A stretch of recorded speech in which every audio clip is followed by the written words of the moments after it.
Meeting will come to order. I'd like to welcome everyone to the August the 17th, 2026 meeting of the Castle County Board of Commissioners. If you would, join me in a moment of silent prayer followed by the Pledge of Allegiance.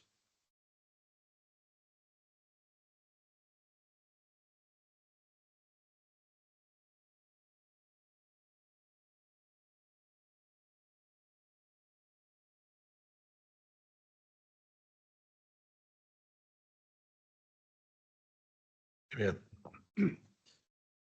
Pledge allegiance to the flag, United States of America, to the republic which stands one nation under God, indivisible, with liberty and justice for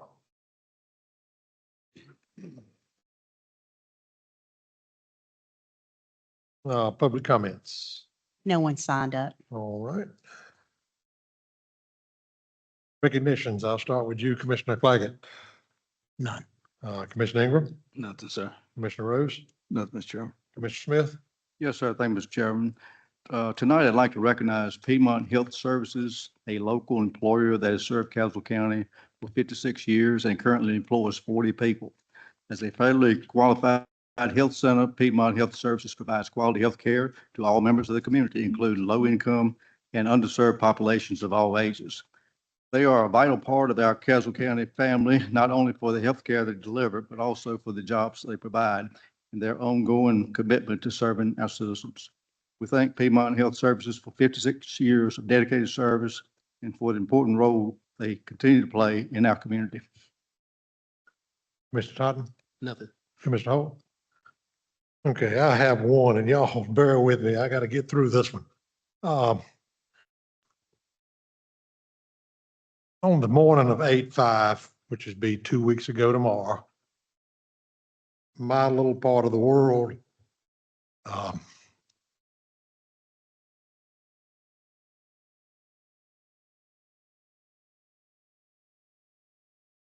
my little part of the world was kind of rocked that day. As you all know, had a mass shooting, 3 lives were lost. One other individual was wounded. I'd like to recognize Tony Durden and the Castle County Sheriff's Office, Castle County EMS, Castle County 911, North Carolina SBI, and the North Carolina Highway Patrol for their efforts that day and for all the hard work. But the one group that I'd really like to recognize, excuse me, is the firemen and first responders from Prospect Hill Fire Department. These folks volunteer. They're not paid. You all know that. But nothing can prepare them for the scene that they arrived upon that morning. It's been tough on those guys. Y'all keep them in your prayers if you would.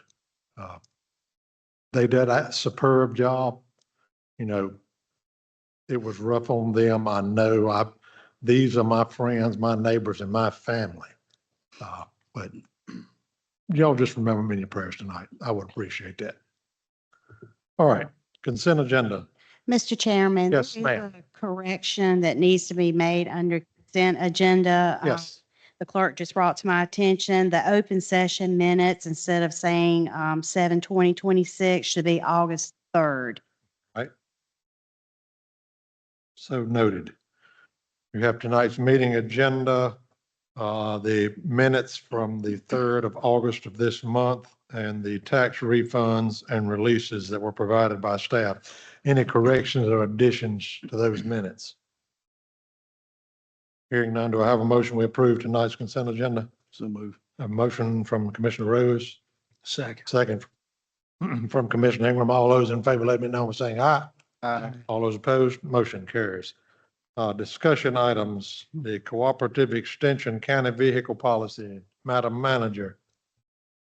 Cooperative Extension has its own assigned minivan, and that vehicle will continue to be their primary vehicle for the transporting extension staff and Caswell County 4-H participants. However, there are occasions when they may need access to an additional county vehicle.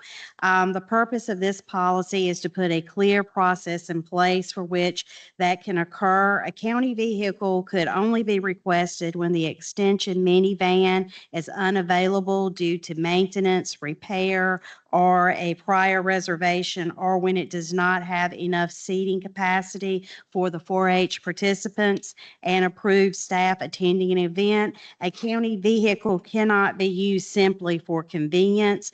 The policy also establishes safeguards for the county.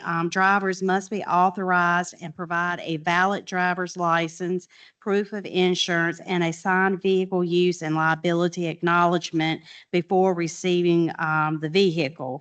Trips are generally limited to 8 hours or less and to Caswell County and surrounding counties unless the manager specifically approve an exception. Requests must be made in advance and include the purpose of the trip, destination, driver, mileage, and a complete passenger list.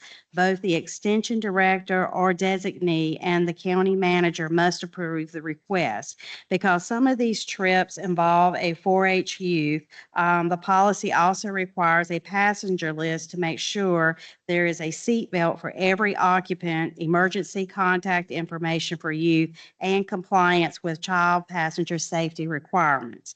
Finally, county operations will always have first priority for Caswell County vehicles, so approval will still depend upon vehicle availability and the county's operational needs.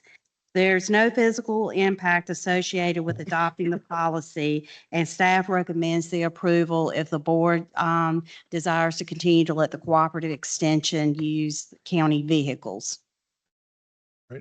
Thank you, Madam Manager. Y'all all have a copy of the proposed policy in your agenda packet. Any questions for the manager concerning this?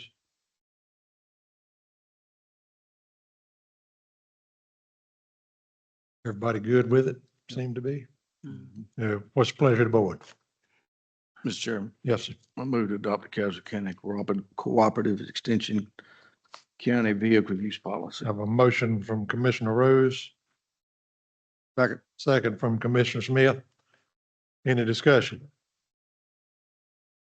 Hearing none, we'll proceed to vote. All those in favor, let it be known by saying aye. Aye. All those opposed, motion carries. All right, item 8 is a resolution opposing the ABC store near the Caswell Orange County border. Madam Manager. At our last meeting, it was requested that we go back and look at a resolution opposing the ABC store location. So in your packet, there's a resolution that's been provided. So this is the ABC store being considered in Orange County near the Caswell County line and in the area of NC Highway 49 and NC Highway 86. So this item's being brought to you tonight for the concerns and potential impact that locating an ABC store so close to our county line could have on Caswell County. And in the resolution, it identifies several concerns, including additional traffic on the roadways, connecting the two counties, potential public safety and community impacts, and the effort that decision made by a neighboring jurisdiction can have on a rural county such as Caswell. And there's also an economic concern. A store located just across the county line could potentially draw retail sale, economic activity away from the businesses here in Caswell County, which could have an impact on local revenue and our tax base. If adopted, the resolution will formally express the board's opposition to the proposed location and ask the North Carolina ABC Commission, Orange County ABC Board, and other appropriate governing bodies to consider the cross-border impact, pause the current location approval process, and consult with Caswell County officials before a final decision is made. Where there's no direct physical impact associated with the adoption of the resolution, although the concern is that the proposed location itself could potentially affect Caswell County revenues and the tax base. All right, thank you. You've all had a chance to look over the resolution. Any questions, concerns? I have a, Yes, sir. the one over there near High Code, I'm sorry, that's not my side of the county, but is that ours or is that? That's ours. Put some more. So we right on the county line, right? In a mile. How far is that The- thing from the- the county line? Right there. It's One on 119 and some more is actually probably about 3 miles. Do we know what the planning board recommended in Orange last week? Don't know.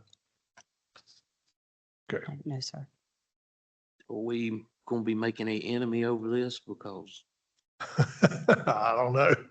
I mean, But they're at, where they're talking about is in rock throwing distance of the county line. The only thing. well, the one down in my district is right on the line. You're right there, on 87. It's up to the board. Whatever y'all's pleasure is. I just brought it up at the last meeting because I didn't think anyone was aware of it being proposed, where it's being proposed. Because I know our planning department was not aware of it either.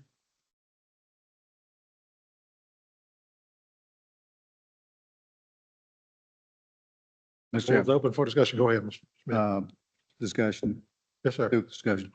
I move to adopt a resolution opposing the proposed ABC store location near Castle Orange County border as presented and authorize its distribution to the North Carolina ABC Commission, Orange County ABC Board, Orange County Board of Commissioners. We have a motion from Commissioner Smith that we adopt the resolution. I have a second. Second. Second from Commissioner Ingram. Now, any discussion concerning the motion?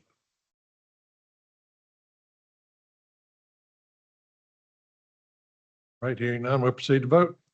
All those in favor of the motion to oppose the resolution opposing the proposed ABC store to Orange, Castle County line, let it be known by raising your right hand. All those opposed? Motion carries 5-2.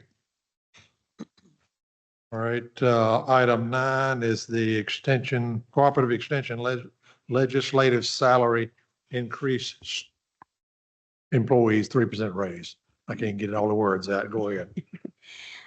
Commissioners, on July 7th, 2026, Governor Josh Stein signed the state budget into law, which provides a 3% legislative salary increase for eligible state employees.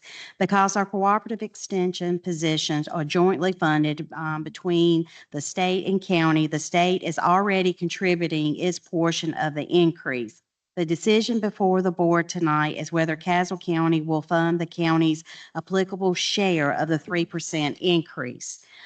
This affects 7 cooperative extension employees. These employees have not received a salary increase in the past 2 years due to the state budget not being passed. They did not receive the salary increase county employees received last year or the $1,000 employee bonus that employees received this year. The board has 2 options regarding the effective date if you decide to approve this. You can make the county's portion retroactive to July 1st, 2026, consistent with the state increase, or you could approve the increase effective with the next pay period. I also want to mention that we currently have interest from within the cooperative extension in the director's position that is going to be vacant after next week. If that works out, we may have an opportunity to look at consolidating another position rather than filling it separately, which could provide some cost savings going forward. I wanted the board to be aware of this so you can consider this, the financial impact of this increase. I'll turn it over now to the finance director, Mr. Horton, to walk you through the county's portion of the cost and to answer any financial questions.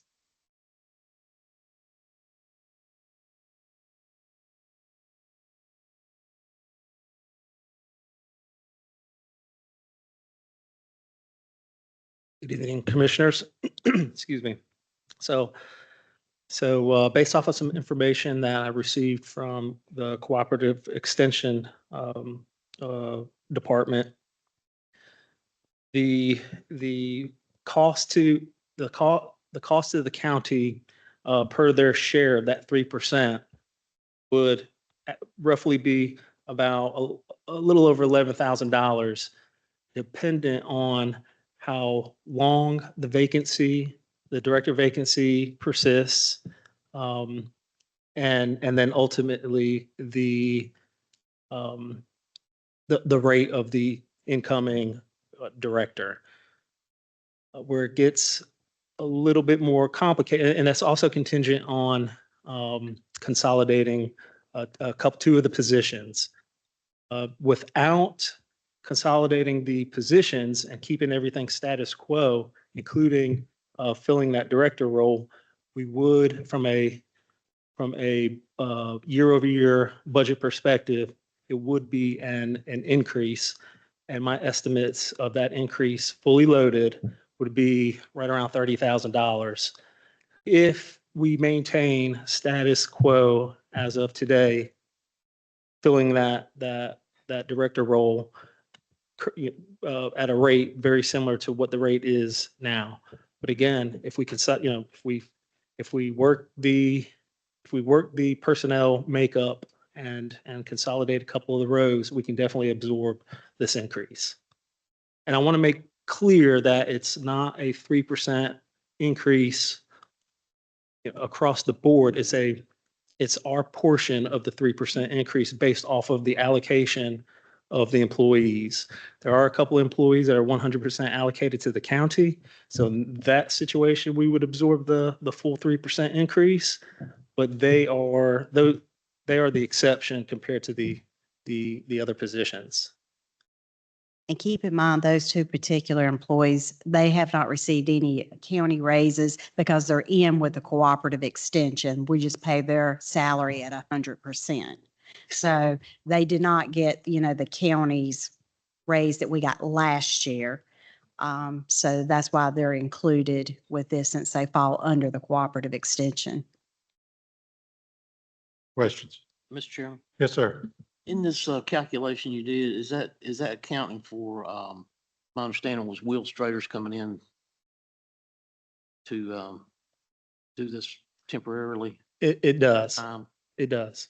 And we're hoping to probably do this for, we're going to be speaking with the representative from the cooperative extension, but maybe have Mr. Strader here for about 6 months as interim before we make any, change to look at putting, and that will be some cost savings for us as well, because we don't know the exact cost, but we've been given a rough estimate of it could be $5,000 a month. So that would be savings there. You're not paying that person's, benefits. Any other questions? Mr. Chairman. Yes. Melissa, was this money budgeted for? Okay, The increase was not budgeted for, but the budget itself can absorb it because of the director's position being open. So this year's budget will be able to absorb it. We just wanted to be fully transparent that, of course, this will be a recurring cost, just like any raise, for employees, it is a recurring cost. did you say it affects 2 employees? It's 7 employees in all, but out of those 7, 2 of those employees, we fund the position at 100%, but they get the increases when the state gets the increases. Like Mr. Horton was trying to explain, those we would absorb the full 3% on those 2. But the administrative position that they have now, that is 100% county employee, and that individual is not a part of this. Any other questions? Yes, now, Madam Manager, so we actually have a couple employees though that has not received a raise or increase in the last 2 years. These 7 employees have not. Thank you. So that's the total number of extension employees is 7. That would be affected by this, yes. Okay. And I believe what we've talked about is those, other than those 2, those other 5 are varying percentages. Correct, Okay, correct. okay. Some we pay half, some we pay more than half. Right. Some less than half. It depends on the position. And then there, like I said, there's interest from, I think, a couple of employees from within that may be interested in that director's position. And I know within the next probably 6 months that both of those employees would have their master's degrees. Keep this 11,209, the number that we've been shown. Walk me through this a little bit more. That is taken into account if that director's position stays open for a while or if it's filled tomorrow. So it takes into account, it maybe open was the wrong term, not fully utilizing its budgets for salary and fringe benefits. From the time that the current director departs and then the new director coming in with, and I forget his, with some time, couple months of Mr. Strider's assistance with transition. Okay. Because see, this $11,209.45, everything has already been budgeted for their salaries and benefits. So that's why for the 26, this is the increase that you would see for those 7. That would just be that 3%, our portion of it to make up for that raise. And the reason that we would be within budget is due to the director's position coming open. Okay. Any other questions? What's the pleasure of the board?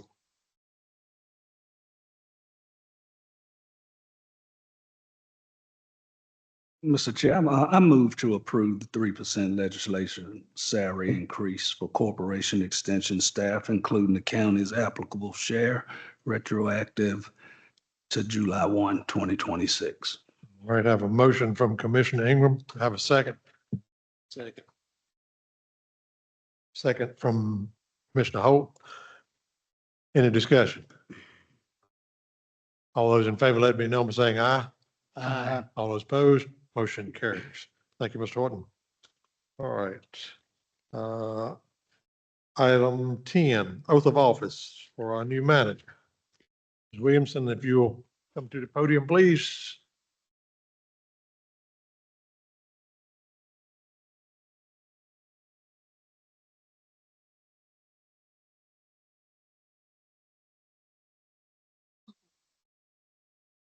Repeat after me. I, and state your name, I'm Melissa Williamson. do solemnly swear that I will support and maintain the Constitution and laws of the United States Do solemnly swear that I will support and maintain the Constitution and laws of the United States and the Constitution and laws of North Carolina, and the Constitution and laws of North Carolina, not inconsistent therewith, not inconsistent therewith, and I will faithfully discharge the duties of my office as county manager for Caswell County. So help me God. and I will faithfully discharge the duties of my office as county manager for Caswell County. So help me God. Congratulations. ma'am. Thank you. Thank you.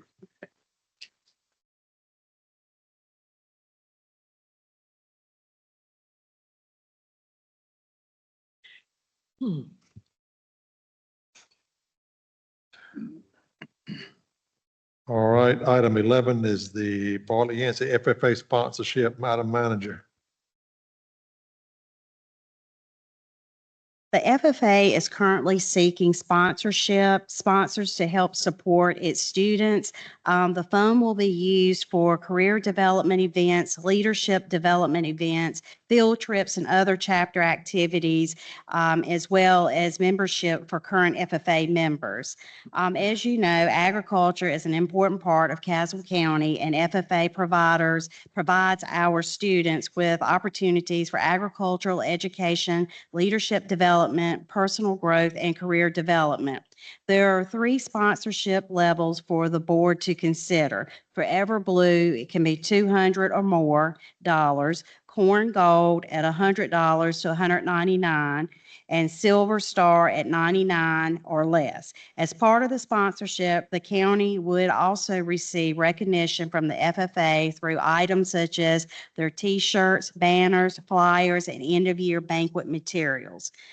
We recommend, of course, trying to sponsor our local FFA for our students. And you can see that the Forever Blue, that they would use a large logo of the county. And I think you get 3 free T-shirts.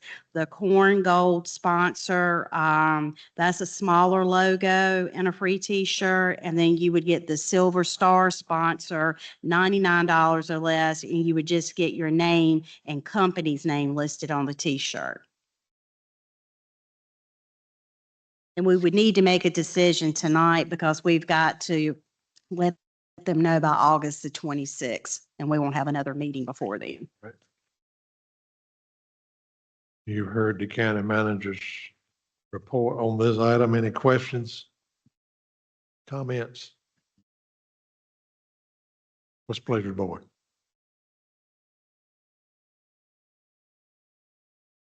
Mr. Chairman, Yes, sir. I move to approve the Bartley Yancey FFA sponsorship in the amount of $200 in support of the FFA program of Castle County youth. I have a motion from Commissioner Rose. We support them at $200.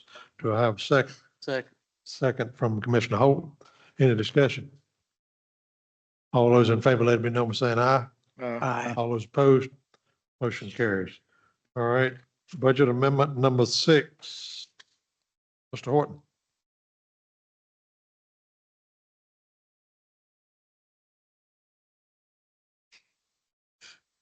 Budget amendment number 6 deals with the state library non-reoccurring grant fund or non-reoccurring aid grant. This is money the county has already received. It was roughly just shy of $52,000, and it was received back in 2 parts, fiscal year 23 and fiscal year 25. The library has spent just shy of $38,000 of these funds year to date. The adopted budget already gave us authority to spend $8,528 of what is already left. This amendment appropriates the remaining $8,860 so that the full balance is available for spend. And the reason why that this budget amendment is coming up before you right now is basically timing. The state is requiring that these funds to be spent by September 30th.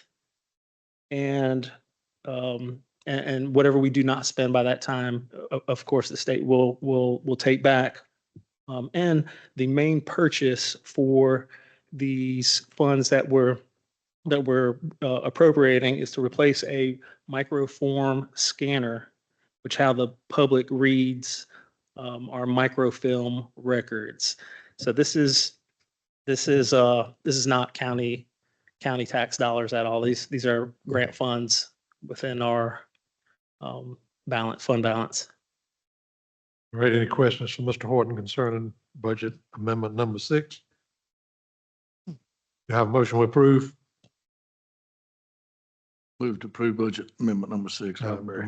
motion from Commissioner Rose, Second. second from Commissioner Totten. Any discussion?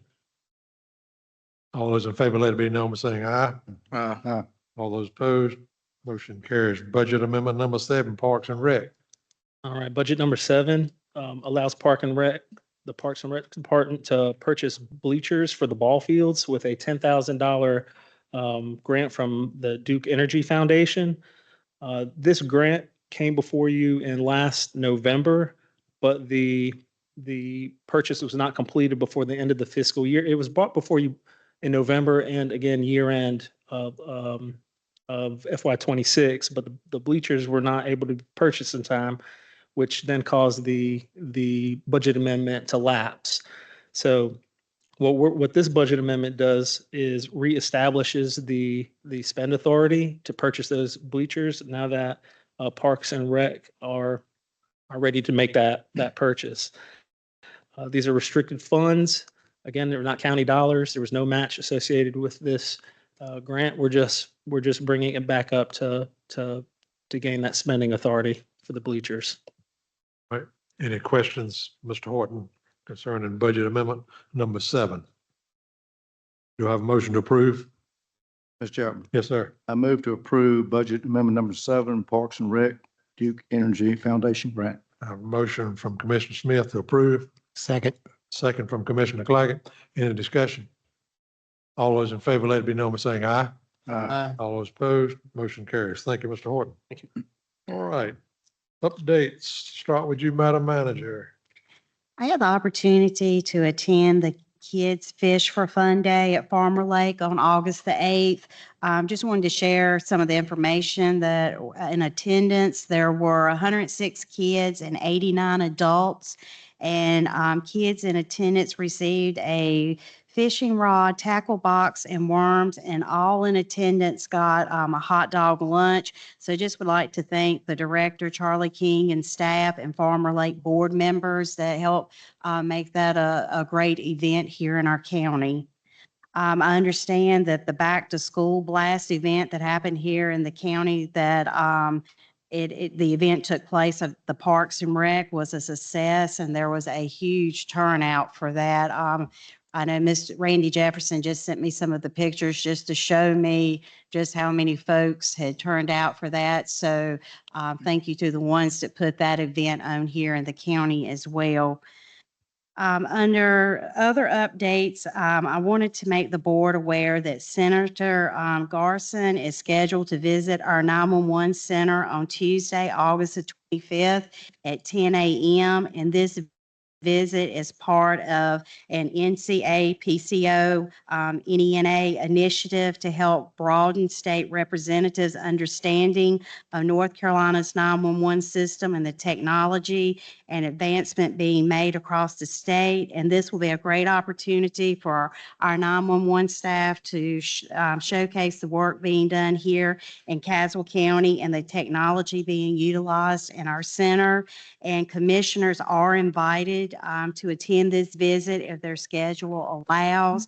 I will unfortunately be out of town that week, but I wanted to make sure that the board was aware of the opportunity to attend, and that's on August the 25th at 10 a.m. at 911. An update on our water system policy updates. On August the 6th, I met with Josh, with Allie Williams, Carmen, and King regarding the county's water system policy updates. And Jason Watleyton and R.D. Hayes also participated in this meeting. And during the meeting, we received and shared the draft water policies we have been working on and discussed the next steps. And Josh is going to be pulling together information needed to help us continue to develop the policies and other water system management documents that we need. And then the NCACC had provided an update on SNAP FNS changes that, we're all aware are supposed to be coming into effect in October. I just wanted to briefly make the board aware of a significant issue that the NCACC is asking counties to discuss with our congressional delegates regarding the changes to the SNAP Food and Nutrition Service Program. Under HR 1, counties could face increased administrative costs as well as a portion of SNAP benefit costs if the state's payments error rate remains above the federal 6% benchmark. NCACC estimates the statewide impact could be approximately $69 million in additional administrative costs and $150 million in benefit costs annually. For Caswell County, the estimated annual impact is approximately $203,115, which NCACC estimates is equivalent to about a 0.84 cent on our property tax rate. And this is a significant potential impact for our county. North Carolina has made progress reducing its error rate from 10.21% to 7.36%, but additional work is still needed. So the NCACC is asking Congress to include language in the Farm Bill to delay the SNAP benefit cost share requirement until federal fiscal year 2030, giving counties additional time to improve error rates and ensure the necessary staffing, technology, and procedures are in place. So I just wanted to make the board aware of this issue and the potential financial impact to the county. And I know the NCACC is working on a resolution for boards to be able to sign to help, petition this. So as soon as that is provided, we'll be putting it on as an agenda item for our board to be in support of this, because I know we're not ready for this change. I mean, we're still working on trying to get measures in place. And the fact that, the state is even not even under the 6% error rate at this point. So that could definitely be a significant impact for the county. Just a reminder that the joint meeting is this Thursday on August the 20th at 6 p.m. Milton is hosting. I know myself, Stephanie, Commissioner Smith, and Commissioner Ingram will be at the NCACC conference. So I hope that we have shared with Milton that, we would not have as many in attendance this go round, but we will have updates that will be provided. And I also just wanted to remind everyone that the Parks and Recreation Advisory Committee is still accepting applications. That's all. Right, Mr. Attorney. No updates, Mr. Chairman. Right, Commissioner updates and comments. We'll reverse it around. Commissioner Holt, Mr. Totten? Nope. Mr. Smith? Yes, sir. Thank you. Can you give us a brief update as to where we stand on the 25 and 26 audits? I'm going to reference to our Finance Director, Mr. Horton.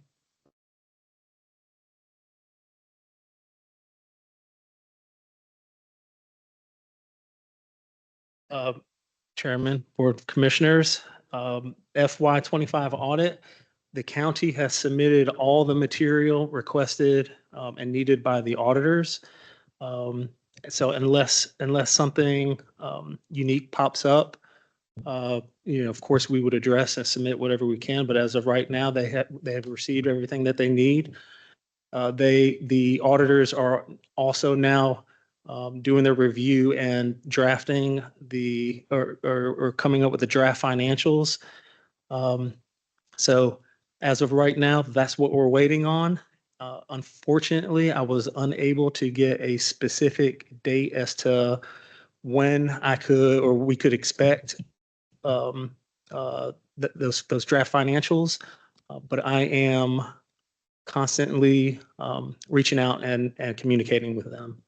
Now, regarding FY 26 audit, we have drafted a timeline and a plan, and it's a very aggressive schedule, but we've drafted it. We even have the different action items delegated and actively working on it.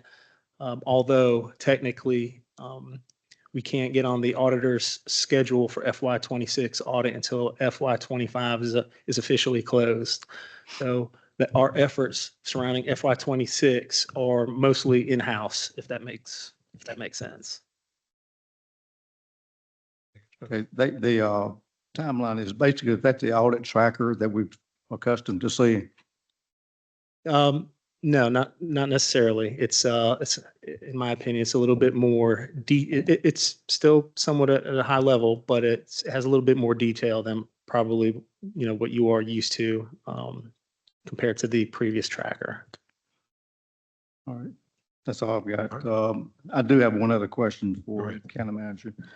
Listen, now that things are starting to settle down some, do you think it's a possibility that we can be having communications with the Board of Education to start discussions again on the county taking over the Civic Center?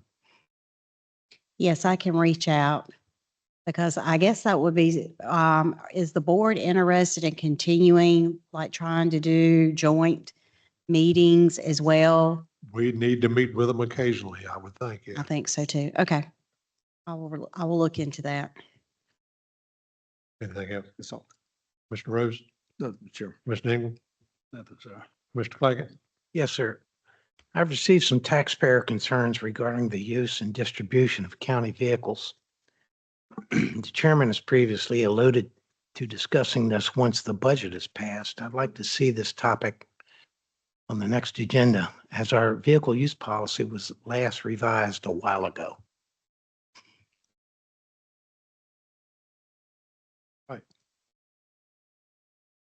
Announcements and upcoming meetings and events. This Thursday, as the manager has already stated, joint meeting hosted by Milton at 6 p.m. Monday, September the 7th, Labor Day, offices will be closed. And our next meeting will be Tuesday, September the 8th, 3 weeks from tomorrow. So don't be here on the night of the 7th. All right. Let's see, in closed session, do any board members have objection to Mr. Horton sitting in on our closed session for a few moments for update? Everybody good with that? All right. Closed session to consult with an attorney employed or retained by the public body in order to preserve the attorney-client privilege as provided under North Carolina General Statute 143, 318.11 subsection A3. Do I have a motion? We go into closed session. So moved. Motion from Commissioner Smith, second Commissioner Claggett. All those in favor, let it be known by saying aye. Aye. Those opposed, we now sit in closed session.